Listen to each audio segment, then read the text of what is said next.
Chelek Chav Gimel, volume 23, the third Sicha for Shavuos. This Sicha will discuss how, although most of the Torah seems to always have the narrative discussing physical, material, worldly things, yet the Torah really is talking about the spiritual, that is, the spiritual realm. As an introduction to familiarize ourselves with several concepts in order to easier flow through the Sicha, the first word of the Aseret HaDibros of the Ten Commandments is Anochi, which is really not a common Hebrew word. And the Chazal tell us that Anochi also stands for the Rashi Tevis, the acronym of the four words, Ano Nafshi Ksavis Yahavis, literally translated, I, Nafshi, myself, meaning my essence, Ksavis, I've written down, Yahavis, I've given it. That means this is telling us, when Hashem says Anochi, he says, I put the essence of myself into the Torah. That's one thing. Another concept, we know that the Rambam, Maimonides, he wrote his monumental work, the Mishnah Torah, or as we know it, the Yad HaChazaka, in such a manner that all mitzvahs that are constantly applicable, meaning not mitzvahs that are, or commandments that would only pertain to a certain time and certain instance. For example, in the Torah we find various commandments which have no bearing on later future generations. Only those that the Rambam deemed as applicable to all times does he discuss in his book. In other words, in his book of laws. As he says himself, this book is halachis halachis. True, there are some of the halachas that he mentions in the book that today we cannot observe, we cannot fulfill. But that's only because of the fact that, for example, we don't have the Beis HaMikdash, or we don't live in Israel, and we don't practice certain things as a result. But the mitzvah, in essence, does apply. It's just that we don't have the ability to fulfill it. And those that Rambam discusses. Another thing to familiarize ourselves with is the idea of Ruach HaKodesh. Ruach HaKodesh, many think it's prophecy. It's not prophecy. Ruach HaKodesh really literally translates as a divine spirit, okay, or divine guidance. There are many tzaddikim, as we'll see in the Sicha, that had that special gift, that what they did was obviously by their own decision, by their own volition, but yet they had an inner guidance, so to speak, almost like a GPS, like a real GPS, where their minds, their actions, their decisions were positioned in a manner that was consistent with what Hashem wants. And then, of course, we have the two different sections in the Torah, the Nigla versus Pnimius. Nigla literally means the revealed. Pnimius means the inner teachings. The Nigla, the Torah, is the revealed part of the Torah, which is, of course, like the Mishnah, the Talmud, the Medrash, and so on. Whereas the Pnimius Torah, that is like the Kabbalah, the Chassidus, and so on. Just to quickly familiarize ourselves with some of the great personalities that we mentioned in this Sicha. So we have one of the Sfarim that's called Sefer Asara Ma'amoris, and it was written by we know him as the Rama Mipanu, which is Rabbi Nachman Azariah from Panu. He lived basically in the 16th century, and he was a great Kabbalist and Jewish philosopher, Jewish thinker. Then we have the Shalah. The Shalah is an acronym for the words Shnei Luchei Sabris, which is the title of his work. He is Rabbi Yeshayahu Halevi Horowitz. You can actually go to his grave in Tveria. He's buried in close proximity to the Rambam, in the same place, basically. He also lived in the 16th century, and he was a great Kabbalist. To us, is a very vital source. Of course, as we know, according to tradition, the Tanya is based very heavily on his teachings. Then we have the Taz and the Shach, which again, they lived more or less in the same era, both of them in the 17th century. The Taz is Rabbi David Halevi Segal, and the Shach is of Shavsi HaKoyen. Both of them you can find in the Shulchan Aruch as the Noise Kelim in the margins of the Shulchan Aruch, and typically many of the halachic rulings today are based on the Shach and the Taz. Let's get into the Sichos itself. We know that even before the Torah was officially given on Har Sinai, there were many that studied Torah. In fact, there were even some mitzvahs, some commandments that were given to mankind even prior to Hashem's appearance on Mount Sinai. Also, as we know, the Chazal tell us, the Avos, that is the patriarchs, and even after that, there were those that kimus kol haTorah kula achelanitna, that they observed the entire Torah even before its official giving on Mount Sinai. So what exactly is the innovation of Har Sinai? What exactly changed? What happened? That when Hashem came on Har Sinai, now we were commanded. Now we were officially given the commandment and the obligation for the entire Torah. Hashem gave us the Torah in what manner? As I said in the introduction, Anoichi, in a manner of Ano Nafshik Savas Yahweh. Hashem put His essence into the Torah. Now, since the Torah transmits the essence of Hashem, so therefore it's very clear and obvious that the Torah is forever. The Torah could never change. The Torah does not ever change. In the words of the Rambam, quote, this Torah, its laws and its statutes will never ever change, ever, ever.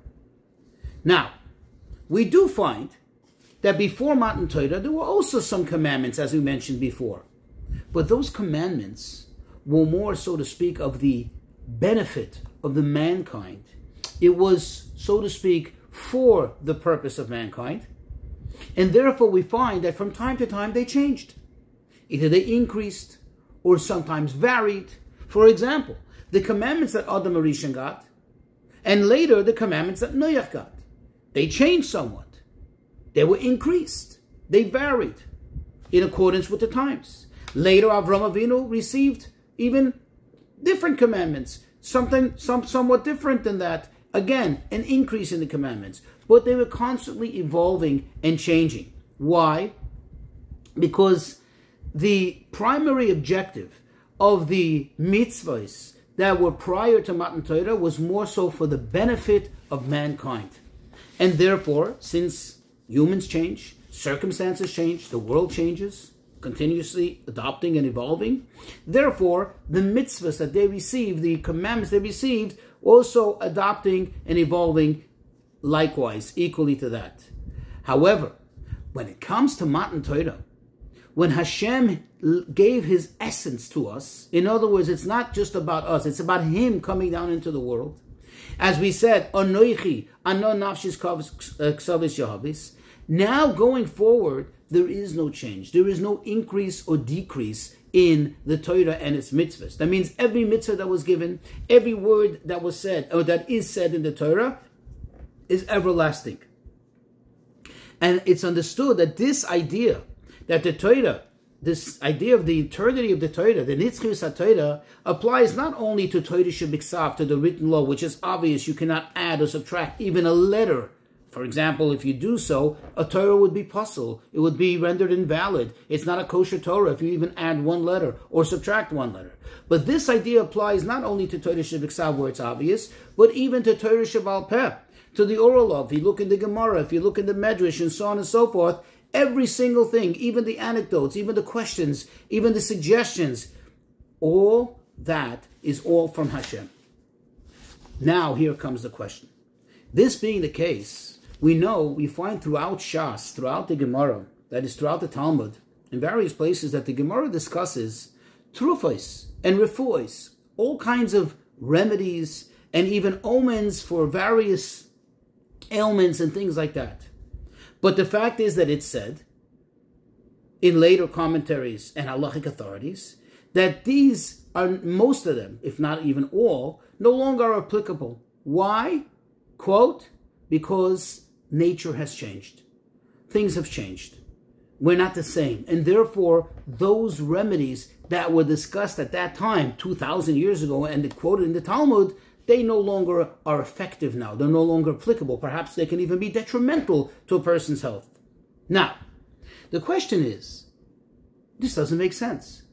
We said that the Torah is nitzchi. The Torah is everlasting. Because Hashem gave himself in the Torah. And now all Torah is from Hashem, even Torah Shebaal Peh. Now, there are certain parts in the Torah which make sense that they change with time. For example, there are some prohibitions, some isurim that the Chachamim made, that they specifically explain that it's contingent with the fact that there are certain inherent dangers, and therefore they forbade it, because a person has to watch out for their health, for their well-being, for their safety, and therefore it's forbidden. Classical example, mayim hamegulim, water that was left uncovered overnight. We suspect that perhaps maybe a snake drank from it and left some of its venom, and therefore you're not allowed to drink from that water any longer. It's considered a danger. But the fact is that nowadays, since we do not live amongst snakes, we don't live in places where you have this threat of snakes, crawling around at night, therefore, even mayim hamegulim, even uncovered water, is not considered to be a danger. Now, the pshat is not that the halacha changed. It's just that the Chacham gave us a reason for the halacha, a reason why it's asur. That reason is no longer a problem. And therefore, you don't have to adhere to this prohibition, because the prohibition is because of this reason is no longer here. But whereas when it comes to all those terufos, all those remedies mentioned in the Gemara throughout, where it's not stipulated that it's contingent with a certain circumstance or a certain time or a certain condition, rather it says this is good for this, that's good for that, how can that change? How can it be that they're no longer effective, and yet this is no contradiction to the fact that we say that the Torah is everlasting, the nitzchias haTorah, the eternity of the Torah, and yet we can say they're not applicable today. Now, this same question could be asked in the Rambam. We find in the Rambam Hilchos Deis, which is basically where the Rambam is telling us what the proper approach to life has to be for a Torah, halacha observant Jew. And there the Rambam goes through a whole regimen of how one should eat and how one should sleep, and the various things that one should do, and how you should live a healthy lifestyle, because it's important to live a healthy lifestyle. As the Rambam says, having a healthy body is conducive for serving Hashem properly, so therefore it's an obligation for every Jew. And yet, most of the things that Rambam lists here are no longer applicable today. So first of all, the Rambam never made a suggestion that this is only, he didn't stipulate that this is only contingent to his times, or only people in such a state, and so on. He says it as fact, as halachas. Then the Rambam's book is only halacha. So the question is, most of the things that the Rambam states are no longer applicable. How can it be that this is still Torah and this is still halacha? In fact, the Rebbe says, if somebody should learn just that section in the Rambam, they are fulfilling their obligation.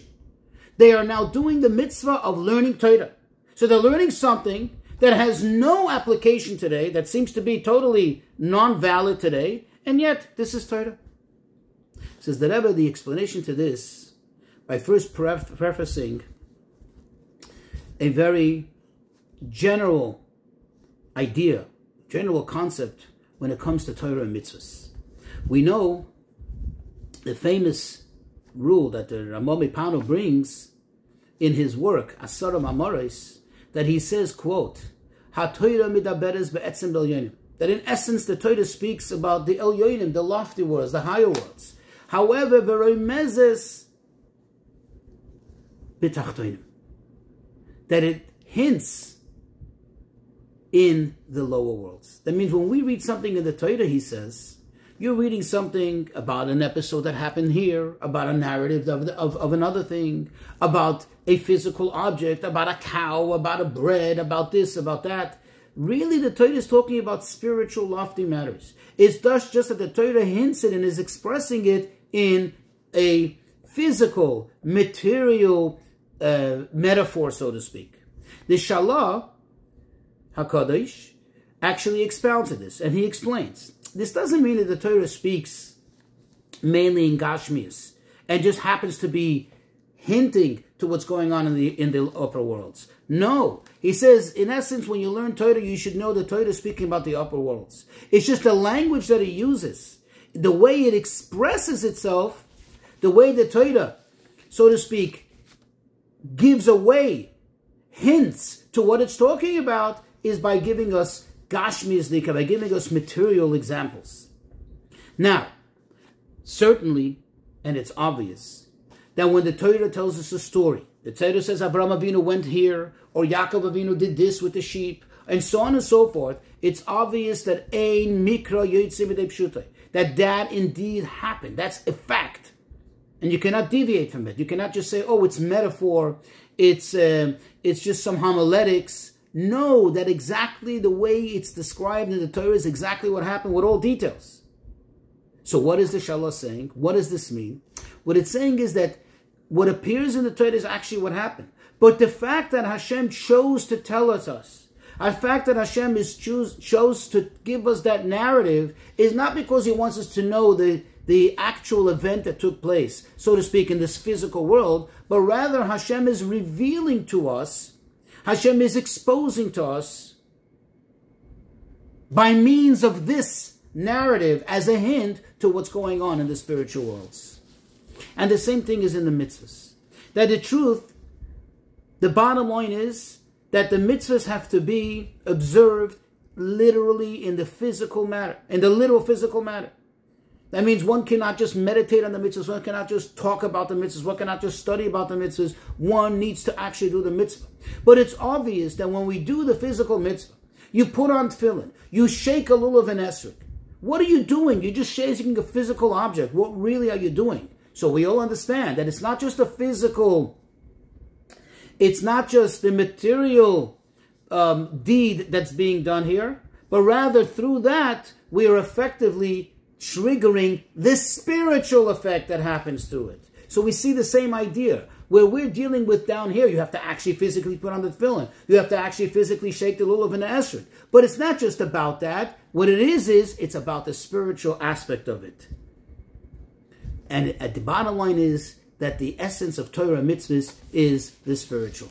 Says the Rebbe, based on this, we'll understand when it comes to all those remedies and all those suggestions in the Talmud, how to heal and take care of various problems. You see, when the Torah speaks about, when the Gemara speaks about those remedies, in essence, what it's talking about is what's going on in the upper worlds, what's going on in the spiritual realm. It's just that the way things evolve into the Gashmistika world, they become remedies for a particular problem. But since the Torah, and therefore the spiritual realm, is nitzchi, it's eternal, it never changes, therefore the healing aspect of these things, at least in the spiritual realm, are actually there all the time. In the spiritual sense, in the, so to speak, in spiritual worlds, in the spiritual realm, certainly they're continuously effective without any change, because spirituality doesn't change. The Olam HaRuchni is nitzchi. And that is, at least the way it pertains to the soul. However, the way they evolve, so to speak, down here in this world, to be an actual remedy, to be an actual terufa for the body, for the physical body, that could change. That does change. Why? Because since the world has changed, since things evolved, so the physical, material expression of it, as it appears in the Talmud, that part could change. That part has changed. That part is not the same. It doesn't have the same effect that it had back then. And here's an example, an actual example. We know that Chas v'Sholom, when a person sinned during the times of the Beis Hamikdash, how did they achieve atonement? How were they able to effect, quote, like a healing, a spiritual healing, by bringing a carbon in the Beis Hamikdash? And that was their remedy for their sin, for that spiritual illness. However, now that we don't have a Beis Hamikdash, we can't bring a carbon. It doesn't mean that the idea, the concept of the carbon is no longer there. It's there and it's still effective. But physically, we cannot do it. In other words, the physical expression of it, we cannot do. In fact, not only it won't be helpful, it won't be effective in a positive manner, but if somebody should bring a carbon today, it can actually be a detriment. Because it's a sin. You're not allowed to bring a carbon outside of the proper manner. And today we cannot bring it in the proper manner. There's no Beis HaMikdash, there's no Mizbeach, and so on and so forth. And likewise, we can also explain in the Rambam. We know that the Tumim, he writes about the Beis Yosef and the Ramah. That means the compilers of the Shulchan Aruch, the authors of the Shulchan Aruch. And the Alter Rebbe actually takes us a step further, as quoted in the Hayom Yom, that this is all the way until the Shach and the Taz, who lived, as we said, in the 17th century. That everything that they wrote was Beruach HaKodesh. What is that? What from this we can understand, which obviously they were post the Rambam, the Beis Yosef, the Ramah, the Shach, the Taz, post the Rambam. So we understand when the Rambam wrote his words, when he gave his list and of the regimen of how one is supposed to live a healthy life, he wrote that Beruach HaKodesh. He wrote what one should do physically. But really what he included, really what he was writing, was the spiritual regimen for a good, healthy life, a good, healthy spiritual life.